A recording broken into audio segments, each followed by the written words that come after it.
Hi YouTube! I just wanted to do a little reading update as I actually have some time to film for the first time in a while. It's near the end of January, so this could be construed as a little wrap up slash what I'm reading going forward into February, and that's perfect for me. I'm not going to call it a wrap up though, because I'm probably not going to talk about every book I've read, as I don't remember what all of those were off the top of my head. And I did not prepare by opening Goodreads for this or anything like that, but I can do that right now. But first of all, I just got back from vacation, and on this vacation, I did a lot of reading and like becoming sane again, which was nice. Um, but long story short, I recently have read quite a few books, and I kind of just wanted to go through what those were with you guys. Since the beginning of the year, I have read 5 books, which I guess is not that many books, but it feels like a lot. So I recently finished reading Crime and Punishment by Fyodor Dostoevsky, and I really enjoyed it. It was definitely a book that was a trip. I listened to it on audio, and that was a really good medium for me to process and consume the book. I liked it a whole lot. I have read Nemesis Games and Babylon Ashes, which I believe in that order are book 5 and 6 of the Expanse series, and I absolutely loved those. I had a great time reading them. Book 5 I really enjoyed because we kind of got perspectives from the crew from the Rocinante for the first time, and I really enjoyed that. I love getting to hear from Amos and Alex and Naomi, and in book 6 we kind of got a rotating set of perspectives. Like, Holden's perspective was always there, but then we just got a whole bunch of other people too, and some of our family as well, which I enjoyed immensely. I'm very excited to continue on with the series. I am currently now watching the show in full force because I can no longer be spoiled by activities because the show only goes through book 6, which was my goal in reading them.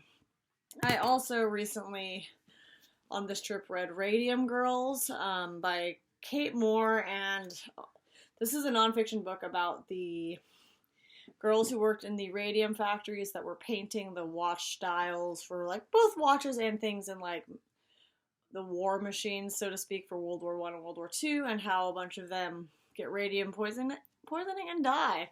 It was a really good read. I think it was a really important read. It is rough, it is brutal. These women die in horrific ways, and then like the second half of the book focuses primarily on like them attempting to fight for justice against men and a system who don't want them to succeed, who don't believe them, that like, yeah, so what, your jaw fell out, it's not because of the work you're doing or anything. So keep that in mind when you read this book, but I think it was a really good read. For me, I really enjoyed it. It was a whole lot though, for context. And then I also read another nonfiction book by James Michener. I cannot reach it from my seat. It's way up there, out of frame. But called The Bridgette Andau, which is a nonfiction, like almost like it's almost told in like vignettes of different events that happen over the course of the Hungarian revolt against the communist Russia. That was, I don't remember the exact year it was set, but it was the Hungarian Revolution. It was like the 5 days that they had victory over Russia, communist Russia, and I believe it was in the 50s. And then whatever, and so we started there, like on zoomed in on the city and the revolution and who's involved with that, and then we get to learn about someone who's in the secret police, who's in and like what they did during this time. Then we kind of follow different people, and ultimately we get out to the bridge at Andau, which is the bridge that if Hungarians were able to cross, they ended up in Austria and they were able to escape the communist. Words are very hard. I'm filming this late at night. Communist controlled Hungary. And then we follow with like the defeat of Russia at the end of the book. I thought it was very interesting. James Michener's writing is always really good. I enjoyed it a lot. And so that's what I've read to completion recently. I am also currently reading going forward. I am listening to the first book in the Witcher series. I'm having a hard time following it. It's very jumpy. I don't honestly know if I'll continue with the series. I'm not enjoying it that much, but I did want to at least attempt it before I went ahead and watched the show. It is good, and the narration is good. Audiobook might not have been the best mechanism for me to read that book. I've also just started reading the Bear and the Nightingale, which is the first book in the Winter Night trilogy.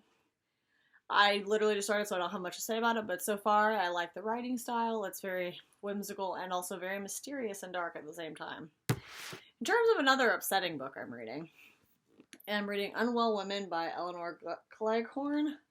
I've read about a third of this book. It's deeply challenging to read because of the fact that I am an unwell woman and how I could kind of see what I've gone through in the women in the past, why we are in the society we are in today because of the people who were in charge of the medical industry throughout history. Basically, the plot of the book is told from the past to present. So, let me see if there's a table of contents.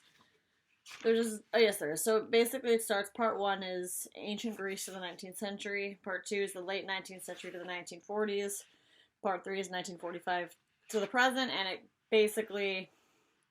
it goes into stuff and the medical doctrine that was written and how it affected women at the time and how it continued to affect them going forward, and I assume by the time I finish it'll get us all the way to present, and I could kind of see more of my journey in this, and which it does suck. The book is so pretty, and I think it's important to read things like this and to get the word out, and I'm excited to see what happens as I continue. I also am about to start reading Don Quixote.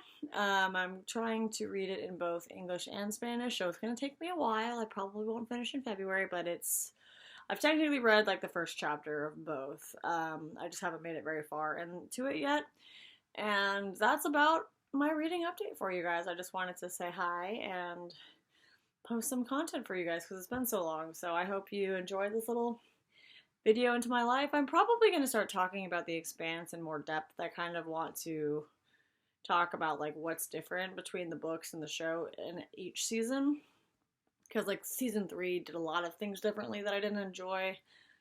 Season 4 has done a few things differently that I have enjoyed, so I'm debating doing that. If y'all want to see more Expanse related content, let me know. I'm really enjoying the books, and we'll try, and I probably won't do dedicated reviews, but I'll do a full series review when I finish, and I'll probably start talking about the show in some capacity as well, because it's currently my obsession, and I think they're the best sci-fi books I've read recently, or ever even, so I really enjoy them, and I hope you guys would be interested in seeing content about that. But that's all I have. That's all I've been reading. Let me know what you've been reading so far this 2022 and what you have going reading in your future. I will chat with you guys next time, hopefully in a sooner amount of time than the last video was to now, but oh well. Bye for now.